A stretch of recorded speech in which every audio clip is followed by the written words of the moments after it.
కొత్త చర్చికి రావడానికి దేవుడు సహాయం చేసినట్టు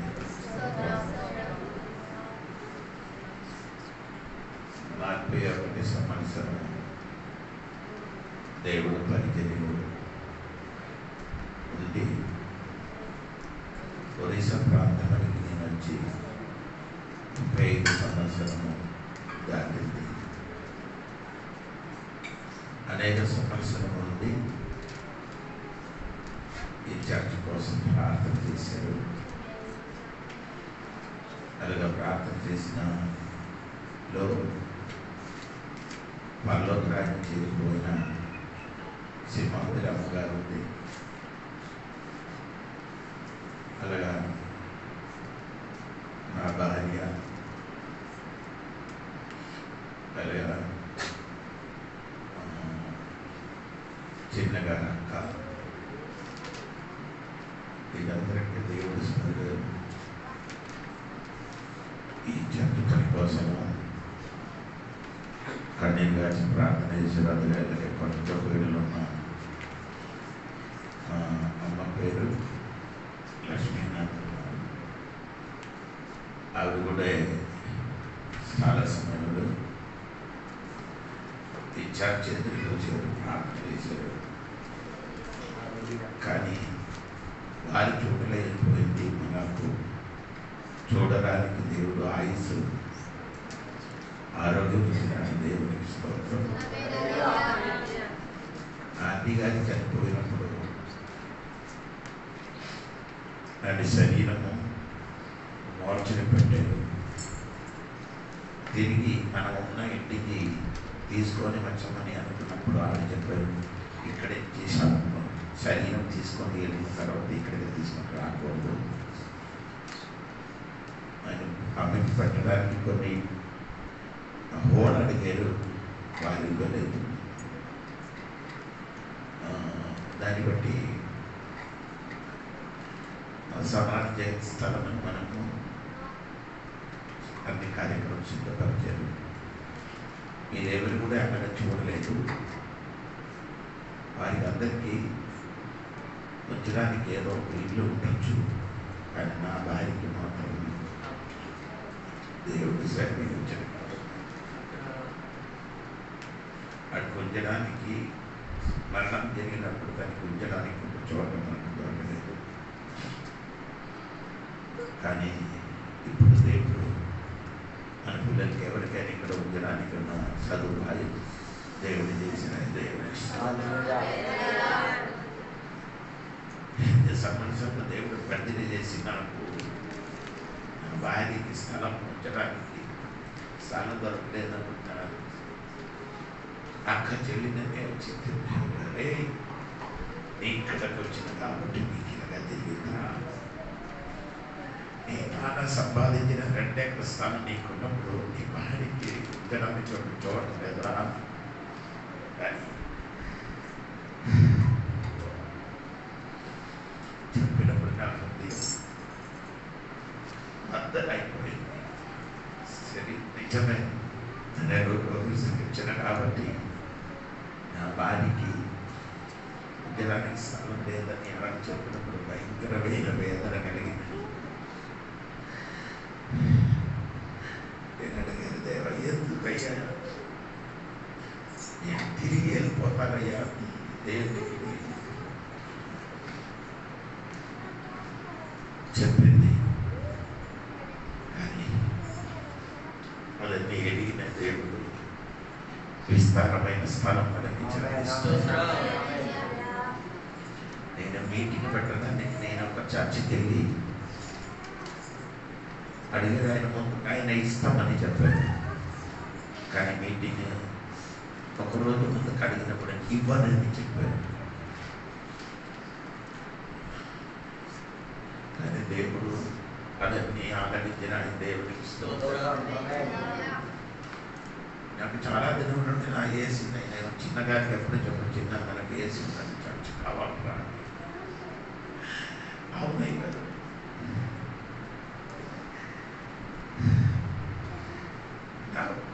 నేనే చిన్న తిరిగి ఏమో నాకు చెప్పడం నేను తిట్టిన కానీ మౌనంగా ఉంటాను. ఏది చెప్తే అలాగే చేస్తాను. అయ్యాను నాకు అలాంటి చర్చ్ కావాలి అయ్యారని ఆయన కొన్ని సమయంలో ఆయన మాట నాకు దేవుడికి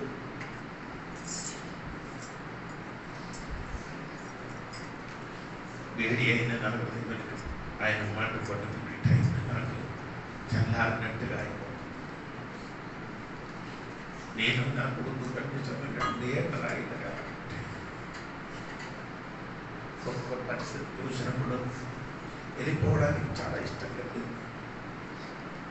అప్పుడు చిన్నగారు ఒక్కొక్క మాట మనకు చెప్పడం చాలా బలపరిచినట్టుగా నేనుగా దైవదాసునిగా ఉండినప్పుడు కూడా నేను కొన్ని టైంలో ఓడిపోతున్నాను,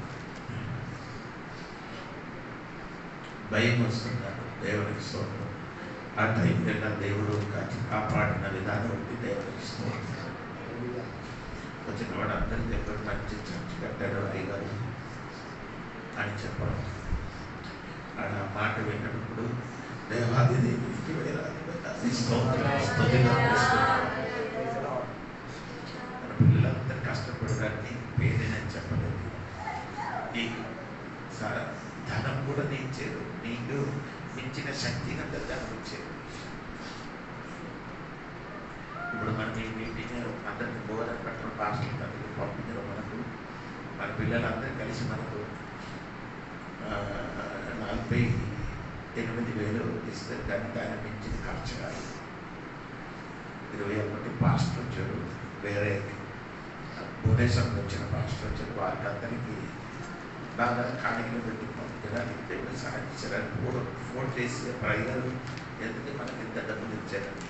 కానీ అప్పున్నారు, కానీ ఇవ్వడం విషయంలో కానీ నేను ఏం కొడుకు చేయలేదు. దయచేసి ఈరోజు కూడా మనకు చిన్నగారు అందరికీ బోధన సిద్ధపరిచింది. ఆ రోజు మనం అందరూ కలిసి తినలేదు, వేరే వేరే చోట్లకు కూర్చున్నాం తిన్నది. ఈరోజు మన సంఘపడిన పక్షులందరికీ బోధన బిర్యానీ చేసే దేవునికి స్తోత్రం. హల్లెలూయా. దేవునికి వందనాలు.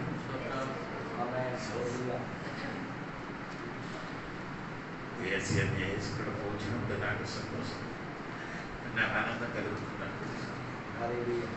కొన్ని టైంలో పాట పాడి ఆరాధన మన పిల్లలు చెమటలు వచ్చి కూర్చున్న చోటలు నీళ్ళు పడిన చూసినప్పుడు వేరు. ఇప్పుడు అదన్నీ మారి దేవుడు మనకు మంచి సదుపాయం చేసిన దేవునికి అందరూ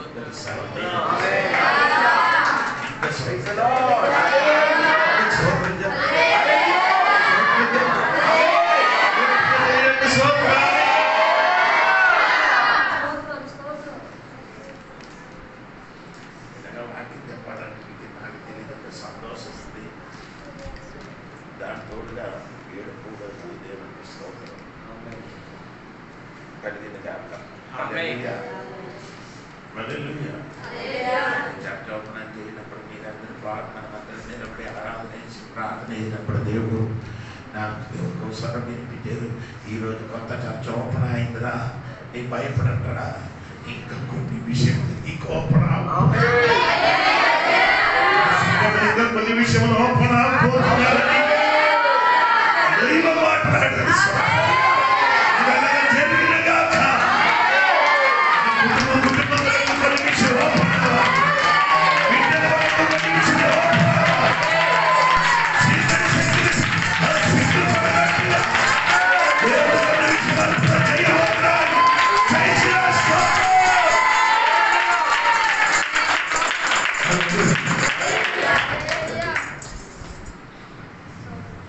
దేవునికి స్వాగతం.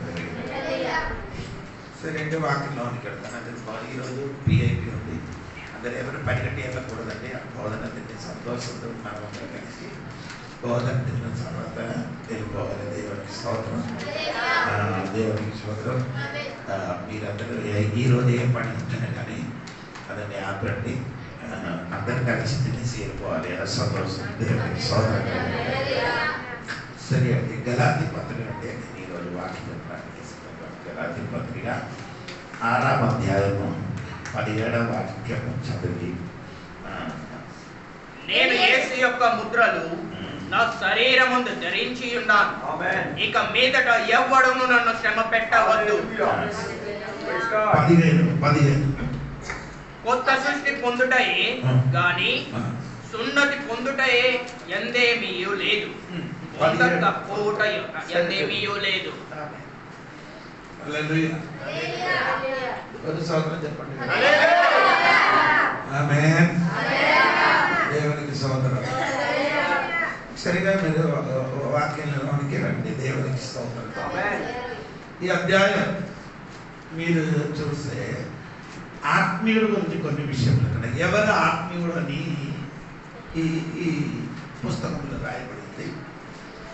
అది ఒకసారి చూపించిన తర్వాత మళ్ళీ మనం ఈ చదివిన వాక్యంలో మనం వెళ్తామండి. అది మొదటి వదన చూడండి, 6వ అధ్యాయం మొదటి వదన చూడండి. సహోదరులారా, ఒకడే తప్పిదములోనైనను చిక్కుకుని ఎడల ఆత్మ సంబంధులైన మీలో ప్రతి వారు ఆత్మ సంబంధాలు అయిన మీరు ఆత్మీయుడు ఎవరని ఈ వాక్యములు ఉంది, ఈ అధ్యాయం ఉంది. అదొకసారి చూపిస్తారు. దేవునికి స్తోత్రం. 15 వాక్యం చూడండి. 15 వాక్యము కొత్త సృష్టి అన్నాడు. ఆత్మీయుడు ఎవరంటే కొత్త సృష్టి. పర్యావరణం ఆత్మీయుడు ఎవరంటే కొత్త పాతది కాదు, కొత్తది. అంటే మారు మనసు పొంది రక్షణ పొందిన దేవుడి బిడ్డలు పాతది కాదు, కొత్తది. ఎప్పుడు కొత్తదే ఉన్నారండి. అలాంటి వారే దేవుడి బిడ్డలు ఎవరండి? ఆత్మీయుడు. అందుకని రెండవది ఆత్మీయుడు ఎవడేనని మీరు చూడండి. అదే 14వ వాక్యం చూడండి. 14వ వాక్యం. అయితే మన ప్రభువు అయిన యేసుక్రీస్తు నిలవయందు తప్ప మరి దేని యందు అతిశయించుట. ఆత్మీయుడు ఎప్పుడు అతిశయపడిన ఏంటో తెలుసా? ఆ శిలువ మీద అతిశయపడుతున్నారు. స్తోత్రం. ఆ శిలువ మీద వారందరూ మనమందరూ ఏం చేస్తున్నారు? ఆ శిలువ ఓడిపోయింది కాదు, శిలువ గెలిచింది. శిలువ మరణం మాత్రం కాదు, శిలువ గెలిచినదే. శిలువ మీద అతిశయపడడానికి ఇష్టముంటుంది కానీ నేను చదువుకున్న వాక్యంలోనికి రావాలి. దేవునికి స్తోత్రం. సరే అండి, ఇంకా చూడండి. ఆత్మీయుడు ఎవడండి అని 25వ వాక్యం. ఆత్మే అనుసరించి నడిచిన వాడు. మనము ఆత్మను అనుసరించి జీవించు వారమైతిమా, ఆత్మను అనుసరించి క్రమముగా నడుచుకొందాము. నడిచిన వాడు. స్తోత్రం. అప్పుడు ఎవరు ఆత్మీయుడు అంటే ఆత్మే అనుసరించి జీవించి నడిచిన వాడే. దేవునికి స్తోత్రం. ఇప్పుడు మమ్మల్ని నడిపించినది మనుషులు కాదు, మమ్మల్ని నడిపించిన వేరే ఒక వ్యక్తి కాదు, మమ్మల్ని నడిపించినది ఆత్మ నడిపిస్తున్నారు. ఇశ్రాయేలు ప్రజల కాలాన్ని నడిపించినది పగటి మేఘ స్తంభము, అగ్ని స్తంభం వారికి నడిపిస్తే ఈ కొత్త నిబంధనలకి పగటి మేఘ స్తంభం కాదు, ఆమె అగ్ని స్తంభం కాదు. ఎవరంటే ఆత్మ నీలో నడిపిస్తున్నారు. ఆత్మ నడిపించిన వాడు ఆత్మీయుడు. ఆత్మ నడిపించిన వాడు ఆత్మ ఎత్తుకొని తీసుకొని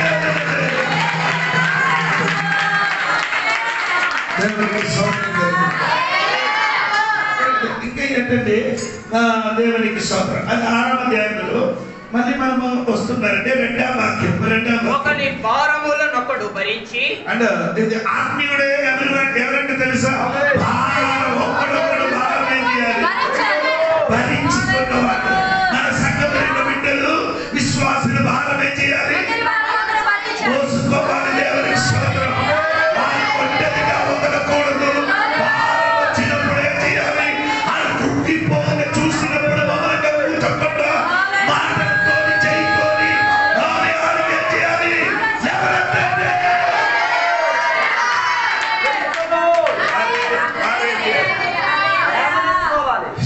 ఆత్మీయుడు. స్తోత్రం. మన పిల్లలు భారం వచ్చినప్పుడు మనం ఏం చేయాలి? కోతికి ఎప్పుడు చూస్తుంటాను కదా, కోతి ఎలాగా ఈ గుమ్మడికాయ అని వేసిన పంపులు వేసిన మా ఊర్లో అప్పుడు అడవి దగ్గరే ఉంది కాబట్టి గుమ్మడికాయ వేసినప్పుడు ఈ గుమ్మడికాయ తీసుకొని వెళ్ళడానికి కోతి వస్తుంది. ఈ గుమ్మడికాయ తీసుకొని వెళ్ళినప్పుడు పెద్ద గుమ్మడికాయలకు తీసుకొని వెళ్ళి వంగర అయిపోతుంది. అప్పుడు వేరే ఒక కోతి వచ్చి ఏం చేయలేదు, సైడ్ పెట్టుకుని అది ఇద్దరు మోసుకొని వెళ్ళిపోతుంది. అది ఒక జంతు చేసిండ్రు కాబట్టి మనం ఏం చేయాలి, జంతు కంటే ఆమె విలువైన వాడు. మనం ఏం చేయాలి, కుంగినప్పుడు మన చెయ్యి కూడా ఇవ్వండి.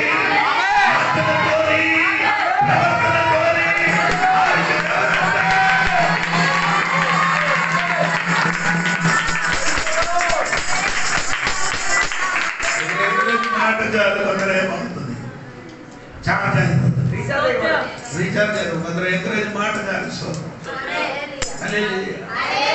ఎప్పుడు మనం వేరొకరు మనుషుడు తప్పు మాత్రం చూడకూడదు. ఎంత వదలండి ఎప్పుడు వేరొకరితో మన మాట ఏం చేయాలి, బలపరిచేట్టుగా అదే ఆత్మీయ లక్షణం దేవుడి.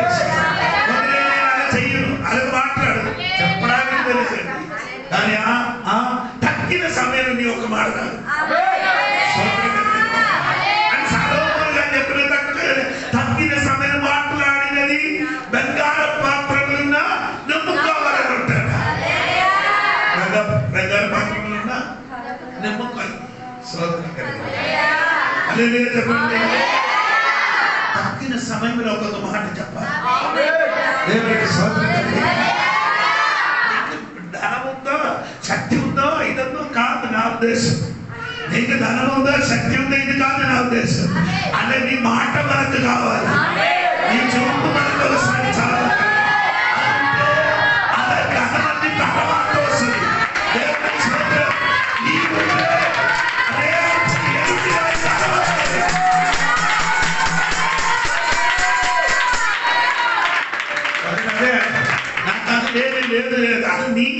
అది చెప్పడం వల్ల నీకు మీతోని ఆ చెప్పిన మాట వల్ల నీ కిందకి వెళ్ళిపోతున్నారు.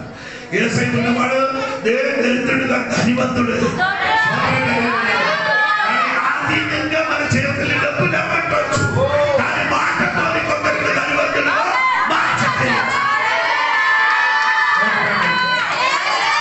దానికి కొద్దు లేదు కదా. మాటతోని కొందరికి ధనివంతుడిగా మార్చడానికి చెప్పండి. సరే అండి, పోనండి. దేవునికి స్తోత్రం కలుగుతుంది. 9వ వచనం చూడండి. 9వ వచనం, మనము మేలు చేయుట యందు విసుకకాయుందుము. అదే స్తోత్రం. మేలు చేయడానికి మనమే చేయాలి. ఎప్పుడైనా ఏం చేయాలి, పాట పాడుతున్నారు కదా.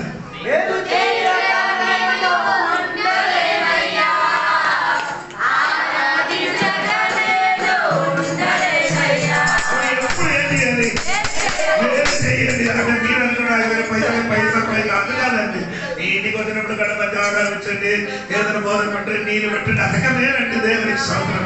ఇప్పుడు బండిని వెళ్తున్నారంటే చదువుకోవడానికి బండిని నీ వెళ్ళినప్పుడు కూర్చోడానికి వచ్చే చోట తక్కువ ఉంది, అప్పుడు వేరొక మనిషికి ఇక్కడ కూర్చోబట్టుంటే అదే నేర్చండి. ఉన్న చోట కొందరికి కూడా అడ్జస్ట్ చేస్తే ఇస్తే అదొక నేర్చుకోండి. దేవునికి ఎప్పుడు ఏం చేసుకున్నారు, ఏం చేస్తున్నారు, దేవునికి చెప్పండి. 6వ వాక్యము 6వ అధ్యాయం 1వ వచనం. సహోదరులారా, ఒకడు ఏ తప్పిదములోనైనా చిక్కుకొని ఆత్మ సంబంధులైన మీలో ప్రతి వాడు తనను శోధింపబడుతున్నేమో అని తన విషయమే చూచుకొనుచు సాత్వికమైన మనసుతో అట్టి వాడిని మంచి దారికి తీసుకొని రావాలేను. అక్కడ గ్రీక్ భాషలో రాయబడింది, చెయ్యి ఇరిగిపోయిన వ్యక్తి చెయ్యి ఎలాగ కట్టుతున్నారో అలాగా. అంటే ఆ కట్టినప్పుడు కట్టిన వ్యక్తి ఆయన ఇరిగిపోయిన చెయ్యి బాగా జాగ్రత్తగా చూసుకొని ఏం చేస్తున్నారు. కొందరికి జాగ్రత్తగా చూసుకోండి, లేకపోతే ఏమో చెయ్యలుగా ఏమవుతుంది. అందుకని సంఘపడిన అటువంటి వాడుగా మారాలి. స్తోత్రం. ఇరిగిపోయిన వ్యక్తికి ఏం చేయాలి? ఏం చేయాలి? నీ కట్టి కట్టి ఆ చైతన్య తీసుకొని రావాలి. స్తోత్రం. అదే ఆత్మీయుడు లక్షణం. దేవునికి స్తోత్రం. నీ ఆత్మీయుడు అయితే వేరొక వ్యక్తికి ఏమవుతుంది? అది ఇరిగినది ఇంకే ఇరిగిపోకూడదు, ఇరిగినది ఇంకే చేయకూడదు. ఇరగకుండా ఏం చేయాలి? రాజు చేయాలి. దేవుడు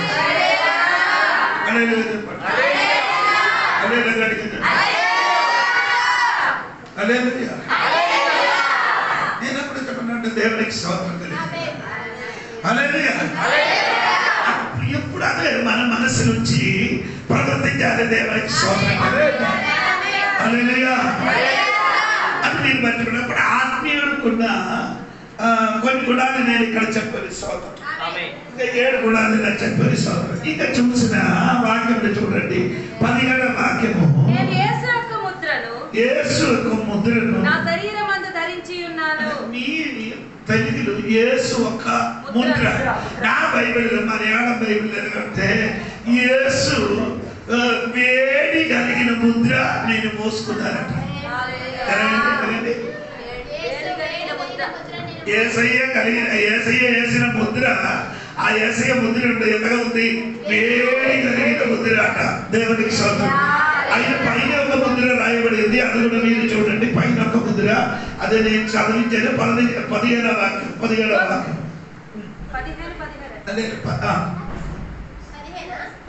కొత్త సృష్టి పొందుటయే గాని సున్నతి పొందుట ఎందేమీ లేదు. అంటే సున్నతి అది నొప్పి కలిగినది. నేను చెప్పిన మాట సరిగా వినాలి. స్తోత్రం. సున్నతి అయినా ఆ సున్నతి చేయడం ఏమవుతుంది? నొప్పి కలిగినది. స్తోత్రం. ఇక్కడ 17వ వాక్యం అది కాదు చెప్పినది. యేసుక్రీస్తు ముద్ర, ఆ ముద్రకి వేడి ఉండినట్టుగా ఈ దేవుడు జనాలు తెలుసుకోవాలి. సున్నతి అది బాధ్యమైనది. కానీ ఈ ముద్రలో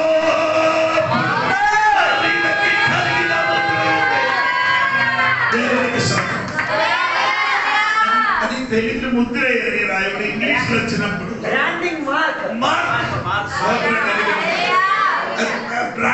నేను బ్రాండ్ మార్క్ అదే తర్వాత ఇస్తారు.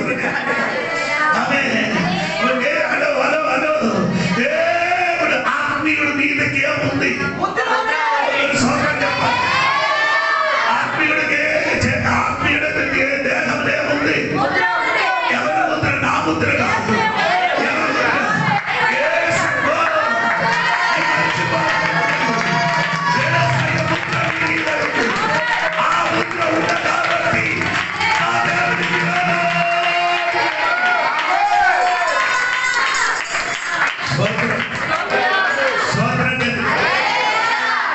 ఇంకొక ముద్ర ఉంది. అది ఎక్కడంటే ఎఫెసీ పత్రిక 4:30 చూడండి.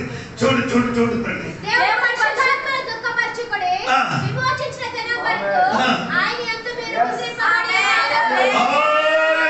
ఆత్మ ముద్రింపబడింది. ఇది ఆ ముద్ర కాదండి. అది విమోచన దినమున ముద్ర. ఈ ముద్ర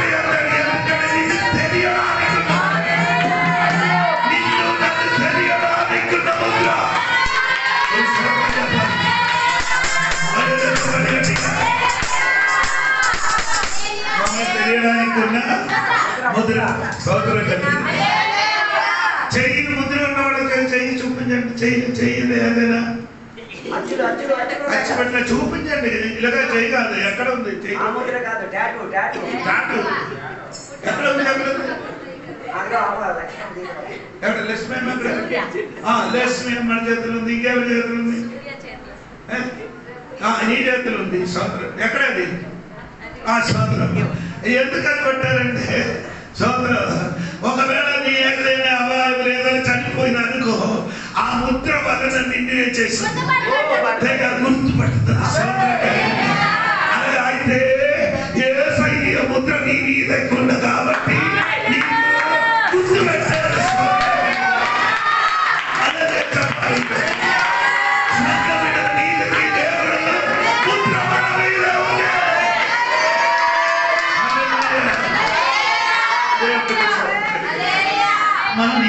ముద్ర ఉన్నాయి. స్తోత్రం కలిగింది. ఈ ముద్ర అంటే ఒక మార్పు అండి. మార్పు అంటే స్తోత్రం కలిగింది. గాయపరిచిన వాడి శరీరంలో ఎక్కడైనా కాలేజీలో మెట్రిక్ చదివినప్పుడు మీరు ఆ తర్వాత పాస్పోర్ట్ తీసుకోవడానికి వెళ్ళినప్పుడు వాడు ఏదైనా అడుగుతుంది ఎక్కడ మార్పులేదు. నాకు అడిగారు ఎక్కడ ఉంటే నా బీపీ మీద ఉంది స్తోత్రం.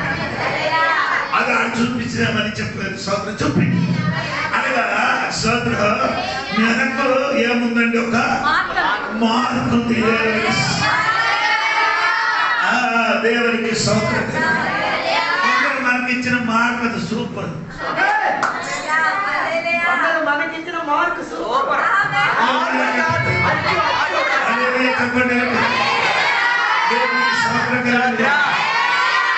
ఈ సామెతల పుస్తకంలో అది ఒక మాట ఉంది, మీరు చదవాలి.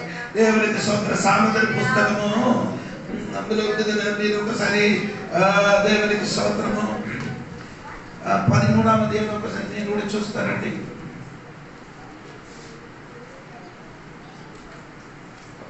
13లో ఉంటున్నట్టు అనుకున్నారు.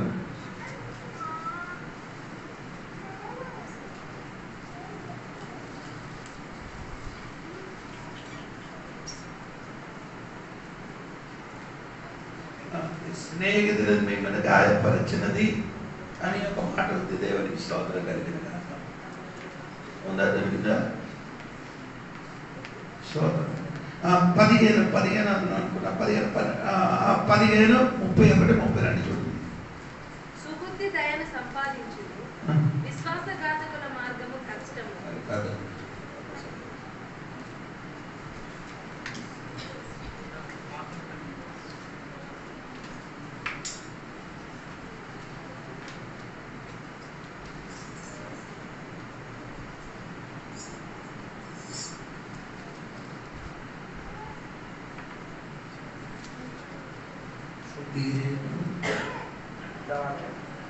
స్నేహితులు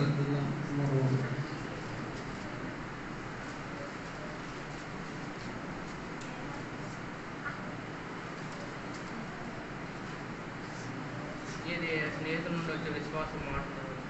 అదైతే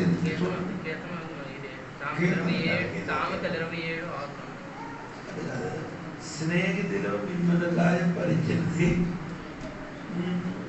నమ్మకం. మేలును కోరి స్నేహితుడు గాయములు చేయు. అదేందమ్మా?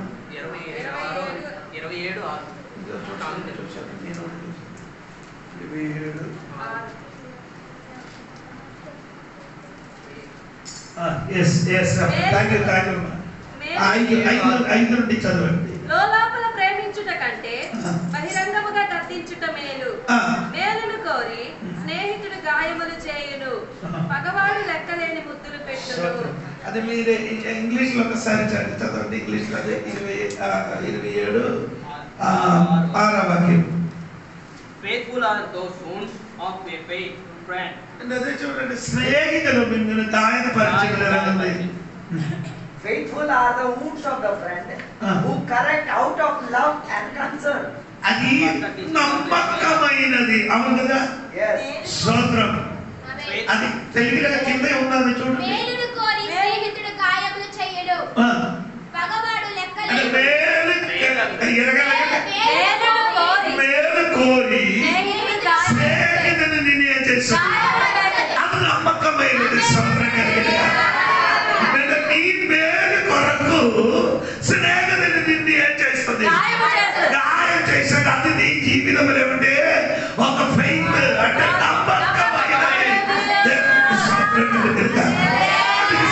అంటే నేను చెప్పిన మాట ఏమనగంటే మరి చెప్పకూడదు తల్లి. ఆ గాయం ఏమంటే నీ జీవితంలో ఒక నమ్మకమైనది. కొన్ని ఈ ముద్ర మన చేతులు ఉండడం మంచిది.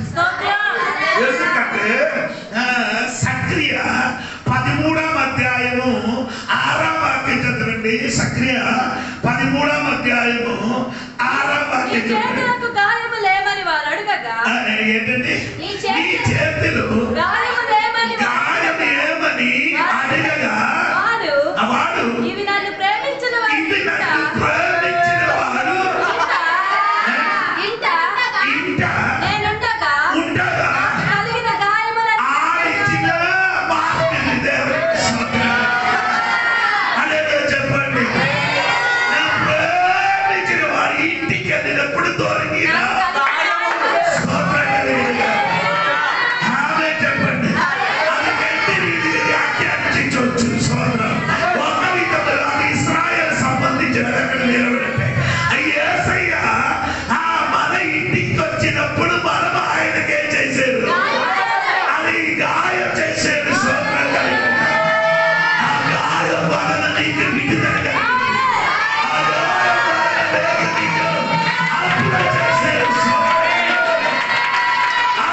ఇప్పుడు కూడా ఏమవ్వలేదండి.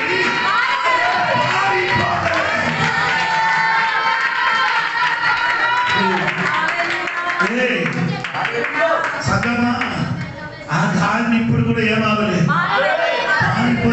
అది ఒక దిన వరకు చూపిస్తుంది, ఒక దిన వరకు చూపిస్తుంది.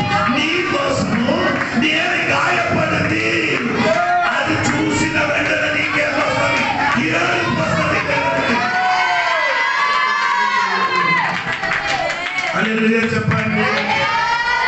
దేవునికి స్తోత్రం. అవును కదా, అనగా రాయబడింది కదా. అది చూపించినప్పుడు వారికి ఏమొచ్చింది? 13:6 నీ చేతులకు గాయము లేమని అడగగా వాడు ఇవి నన్ను ప్రేమించిన వారి ఇంట నేనుండగా కలిగిన గాయములని చెప్పాను. ఖడ్గమా అదంటే ఇది ప్రయోజన వాడు ఇంటికి వెళ్ళినప్పుడు దొరికిన ఇది చూసినప్పుడు ఇశ్రాయేలు ఒక దినమున అందరూ మారు మనసు పొందారు. అందరి జీవితంలో ఏముంది? గాయాలు ఉంది. దేవునికి స్తోత్రం. అది కొందరికి వేలు కలిగినది. దేవునికి స్తోత్రం చెప్పండి. హల్లెలూయా చెప్పాలి. స్తోత్రం కలిగినది. అది యోబు గారు చెప్పిన ఒక మాట కూడా మీరు వినండి. యోబు గ్రంథం 5:17 చూడండి. 5:17 వాక్యము. 5:17 వాక్యము. దేవుడు గద్దించు మనుషుడు ధన్యుడు, కాబట్టి సర్వశక్తుడు దేవుని శిక్షను ధనీకరింపకుము. దేవుడు మమ్మల్ని గద్దిస్తున్నది. దేవునికి స్తోత్రం. గాయపరచది. ఆయన గాయపరిచి గాయములు కట్టును. చెప్పండి. నాకు తెలుసు, గాయం చేయడానికి తెలుసు, ఏసైకి రెండు తెలుసు. తెలుసు గాయము కట్టడానికి తెలియదు ఒక దేవుడు. ఈరోజు నీ జీవితం ఏదైనా గాయం ఉంటే ఈరోజు కట్టడానికి శక్తి కలిగిన యేసు ఇక్కడికి కొత్త కట్టు లోపలికి వచ్చిన కాబట్టి దేవుడికి స్తోత్రం.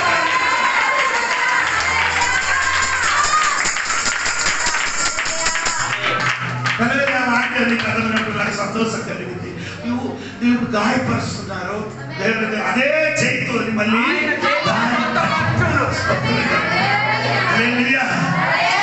గట్టిగా స్తోత్రం.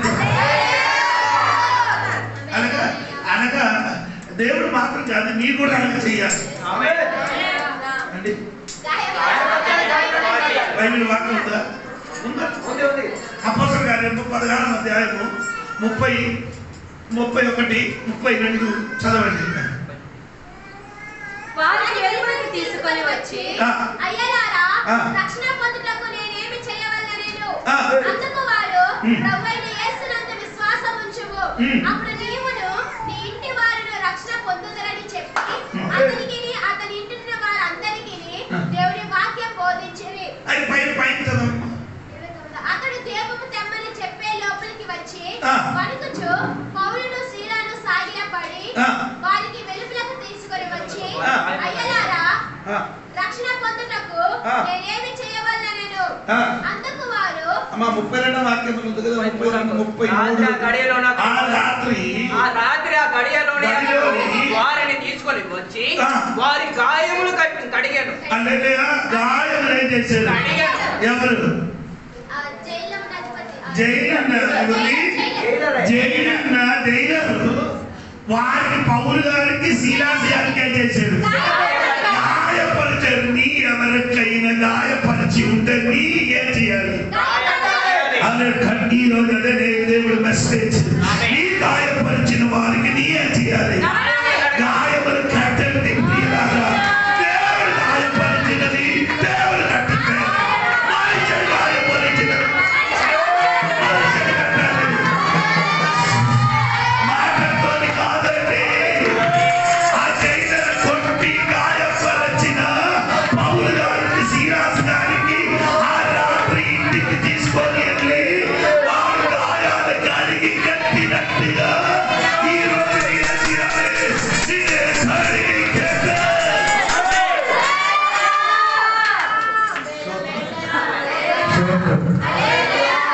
స్తోత్రం దేవునికి స్తోత్రం. వచ్చిన వారు మాకైతే చెప్తారండి దేవునికి స్తోత్రం. మరి స్తోత్రం చెప్పాలి. మనం ఏం చేయాలి? హల్లెలూయా. నీ సాతాన్ని గాయపరిచినది నీ భయపడు కానీ నాకు మంచి సమర్యుడు కట్టుతుంది.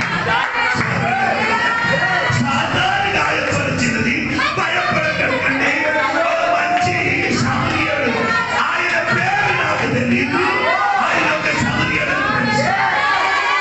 ఆయన వచ్చినది నాకు తెలుసు. గుర్రం ఎనక వచ్చే గుర్రం మీద కాదు, గాడి మీద వచ్చిన దిగంబరిగా పడిన వాడు వచ్చారు. కొందరు యాజకులు వచ్చారు, చూశారు. రెండవది లేవీయులు వచ్చారు, చూసింది, వెళ్ళిపోయారు. ఆమె నాకు అది చదివినప్పుడు చాలా బాధ కలిగింది.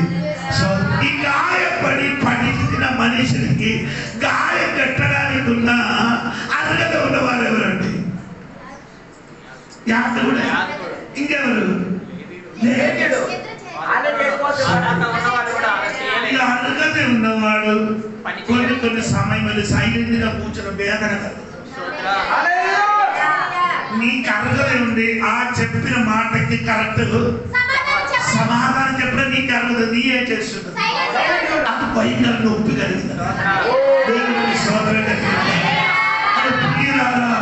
ఎప్పుడు ఎక్కడ మాట్లాడాలని స్తోత్ర అర్హత ఉన్నవారు వారు సైలెంట్ అయ్యే అవుతున్నారు.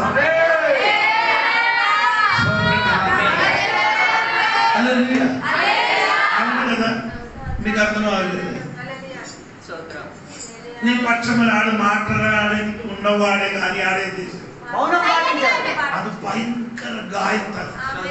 స్తోత్రం కలిగి స్తోత్రం కలిగి స్తోత్రం కలిగి అర్హత ఉన్నవాడు వచ్చి లేవీయులు వచ్చారు, చూసి సోదరం ఇంకా వచ్చిన వాడి ఆడగూడ ఈడి చేతి నుంచి డబ్బులు పొందుకున్న వాడు ఏమొచ్చు ఆ బైబిల్ లేదు. అలాగే నేను చెప్పింది అని చెప్పుకొని తిరుగుతాను. సోదరం నేను అనుకున్నారు ఈయన కూడా యెరూషలేముకి ఇద్దరు వెళ్తున్నారు. ఎవరు? ఈ ఆడగూడు లేవీయుడు ఎక్కడికి వెళ్తున్నారు? యెరూషలేముకి. అక్కడ నుండి ఇక్కడికి వచ్చేది ఎవరు? యెరూషలేము నుండి ఎరుగోకి. అంటే యెరూషలేము నుండి ఎరుగోకి కనుక రావాలంటే ఆ కొండపై నుండి కిందకి వచ్చినట్టు, కొండపై నుండి కిందకి వచ్చినట్టే అండి. అర్థం అవ్వలేదు. బండి గవర్నమెంట్కి తెలుసు. అక్కడికి వచ్చినప్పుడు అందరూ ఏం చేశారు? పెట్రోల్ ఆఫ్ చేసి పెట్రోల్ ఆఫ్ చేసేలా బండి తిరుగుతుంది. అలా కొందరు స్కూటర్లు ఎందుకని నూటర్లు ఎక్కుతున్నారు. అంత స్మూత్ ఉంది. ఎక్కడ నుండి పై నుండి కిందకి రావాలి. ఇక్కడ ఉన్నవాడు కింద నుండి పైకి ఎక్కుతున్నారు. ఎవరు? యాజకుడు లేరు. అంటే ఆరాధన చోటు నుండి ఆ కిందకి వస్తున్నారు. ఎవరు? ఆ దేవుని దేవుని స్తోత్ర. యెరూషలేము నుండి ఒక మనిషి దేవునికి స్తోత్రం. కానీ అర్హత ఉన్నవాడు చూసుకొని ఏం చేస్తున్నాడు? అది బాధ. హల్లెలూయా హల్లెలూయా. అర్హత ఉన్నవాడు చూసుకొని వెళ్ళిపోయిన నొప్పి కలిగినప్పుడు ఆమె ఏ అర్హత లేని వాడు ఆయన పేరు సమర్యుడు. ఆ వారిని నేను బైబిల్ వాక్యం అమ్మ చెప్తున్నాను. యోహాను సువార్త 4వ అధ్యాయం సమరికి యూదులకి ఏం లేదు, ఏ సంబంధం లేదు. అక్కడ వచ్చేది ఆయన వచ్చినది నడిసి అన్నప్పుడు ఈ సమర్యుడు వచ్చినది నడిసి కాదు, గాడిద మీద వచ్చేది. ఆ మనిషిని అక్కడ పడికిని చూసినప్పుడు ఈయన గాడిద మీద నుంచి ఏమైంది? కిందకి దిగేది. చెప్పండి. చూసుకొని దిగి వెళ్ళిపోతున్నప్పుడు ఒకడు దిగి దగ్గరికి వస్తున్నారు. గాయపరిచిన వాళ్ళు. ఈ గాయపరిచినది ఎవరు? దొంగలు గాయపరిచినది. దొంగలు వచ్చినది ఎందుకంటే చంపడానికి, హత్య చేయడానికి వచ్చున్నారు. అంటే సామర్యుడు ఎందుకు వచ్చున్నారంటే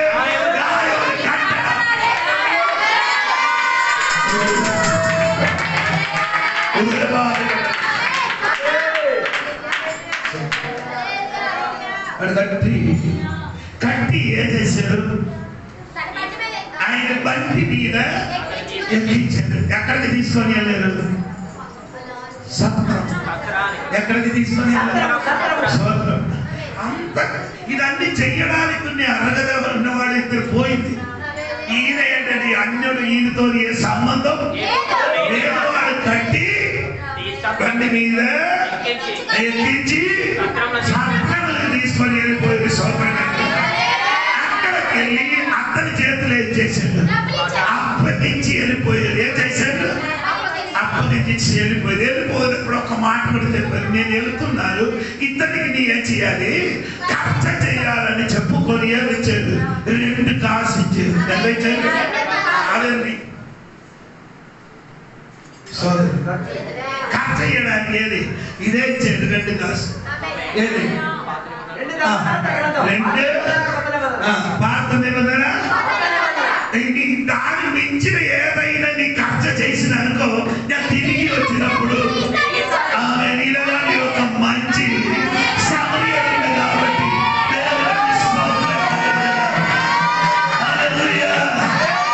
ఇది కట్టిన వారు కాదు. అది గాడి మీద తీసుకొని నీకు అనాథలకు పంపించలేదు. ఒక సత్రం చేసి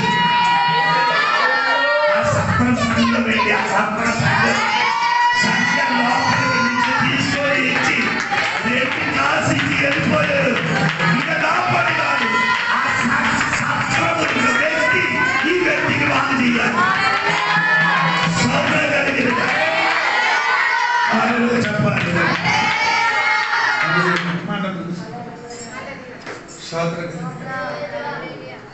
మార్క్ మన మీద ఉంది. స్తోత్రం కలిగింది. ఏంటండి? ముద్ర ఉంది. దేవునికి స్తోత్రం. అది ఇంగ్లీష్ బైబిల్ ఏంటంటే బ్రాండెడ్ మార్క్. స్తోత్రం చెప్పండి. Branded mark. బ్రాండెడ్ మార్క్ ప్రతి కంపెనీకి ఒక మార్క్ ఉంటుంది. డూప్లికేట్ బ్రాండెడ్ కాదు. చెప్పాలి. నువ్వు బ్రాండెడ్. నువ్వు బ్రాండెడ్. నువ్వు అనేక కంపెనీలు ఉన్నారు. బ్రాండెడ్ సామాన్య ఖరీదు సోదరం కలిగింది. ఇక్కడ ఇది ఉంది కదా, ఇది బ్రాండెడ్ కంపెనీ. ఇది తీసుకోవాలండి, ఇప్పుడు కావాలంటే 30,000 కావాలి. స్తోత్రం. ఇదే మోడల్, ఇదే సామాను దొరుకుతుంది 15,000కి. స్తోత్రం. నీ మీదకి ఉన్న ముద్ర బ్రాండెడ్. బ్రాండెడ్ అంటే ఆ కంపెనీ అంటే యేసయ్య కంపెనీ అన్నమాట.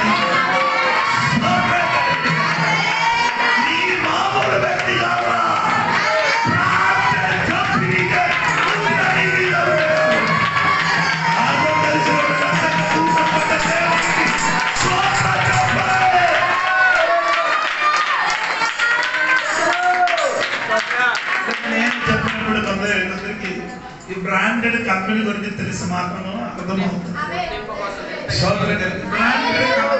కంపెనీ ఉంది, బ్రాండెడ్ కంపెనీ అంటే బ్రాండెడ్ కంపెనీ. సోదర కలిగింది. అలాగే నా బండి ఉంది కదా, కారు, అదొక బ్రాండెడ్ కంపెనీ. అది దేవుడికి సోదరం. అది ఎంపడం ఉంది. దానికి ఎంపని ఏంటి ఉందండి? సింపుల్ ఉంది. లేకపోతే ముద్ర ఉంది. చూసారా బండిలో? సోదరం కలిగిన నీ డూప్లికేట్ కంపెనీ కాదురా. చెప్పు. నోరు తెలిసి చెప్పాలి. ఏ డూప్లికేట్ కంపెనీ ముద్ర వేసిన వాడు అదే డూప్లికేట్ కంపెనీ 666 ఆ ముద్రలు ఉన్న కంపెనీ కాదు. ఇది ఒరిజినల్ కంపెనీ.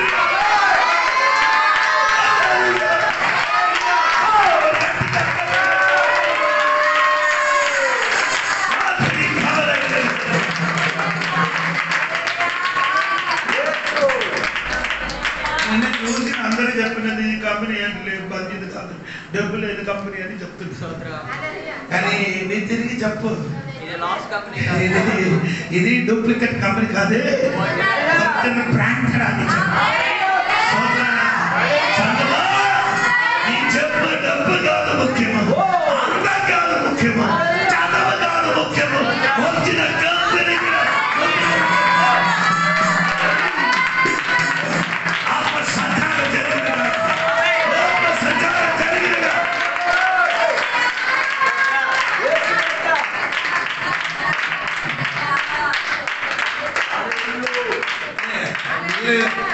అందరూ యాకో ప్రార్థన చేశారు, విడుదల ఇచ్చారు. అటువంటి మెసేజ్ కదా, ఇది వేరే వెరైటీ మెసేజ్. అందుకనేసి మార్మల్స్ పొంది రక్షణ ఉంది, బాప్టిజం పొందిన వాడు ఒరిజినల్ కంపెనీ. ఒరిజినల్ కంపెనీ సామాన్యం అంటే ఒరిజినల్ కంపెనీకే తీసుకొని వెళ్ళాలి. ప్రోగ్లో ఉంటాయి, ఏదైనా ప్రోగ్రామ్ అయితే రాయడం బాగా చేయదు. సొంత company garage, original company garage program నేను బాగా చేయడానికి ఆయనకి ఎదుగుతున్నాను. ఎక్కడ ప్రోగ్రామ్ ఉన్నది నేను బాగా నాకు తెలియదు, కానీ ఆ కంపెనీ ఓనర్కు తెలిసి ఎక్కడ నీకు మార్చడానికి ఆ వాక్యం ఒకసారి చదవమని నేను యేసు యొక్క ముద్రను నా శరీరమందు ధరించి ఉన్నాను, ఇక మీదట ఎవడునూ నన్ను శ్రమ పెట్టవద్దు. ఈ ముద్ర ఉన్న కాబట్టి ఎవరు నన్ను ఏం చేయదు.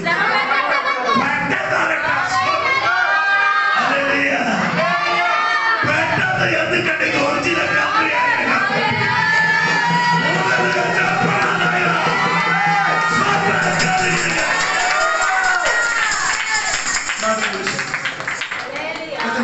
చెప్తారు. దేవునికి మంచి చర్చలు వచ్చారు కదా, అందుకని కొంచెం శక్తి వచ్చింది. చిన్నగా ఇంటికి కూడా మనం కూర్చున్నప్పుడు ఏమీ లేదు, ఇరుకులు ఉంటుంది. ఇక్కడ వచ్చినప్పుడు ఆ ఇరుకులు బాగా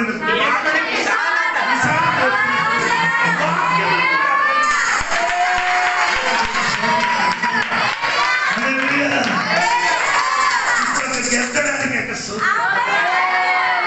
అప్పుడు గెలిస్తే చిన్నగా భయపడుతున్నది. ఇదేంటి ఆ పైన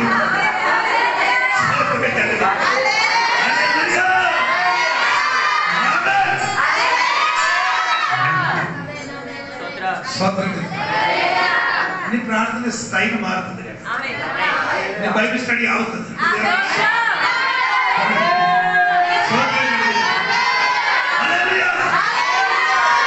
బైబిల్ సమృద్ధి మనది.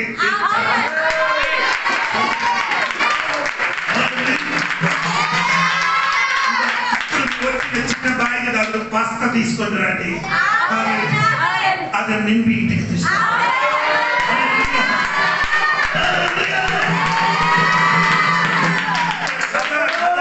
కథ ఏముండదు, వాక్యమే.